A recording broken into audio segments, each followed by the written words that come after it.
Hello, good afternoon. Good afternoon. What is your name? I'm Sonalyn Manalo. How old are you, Chonaline?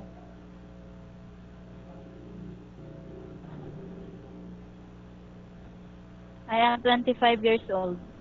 Are you married? Yes, I'm married. Do you have children? Yes, I have two children. How old are they? 6 years old and 1 and 5 months. Tell something about yourself.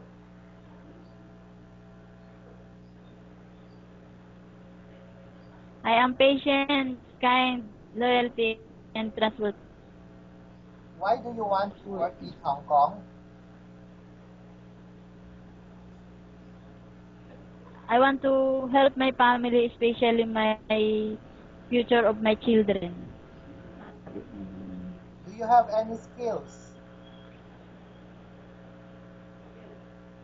Yes, I know how to taking care of a new baby, cleaning the house, washing, cooking. Is there anything you want to say to your employer?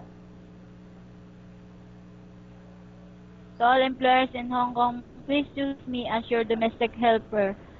I promise I taking care of the family and I do my best to serve you.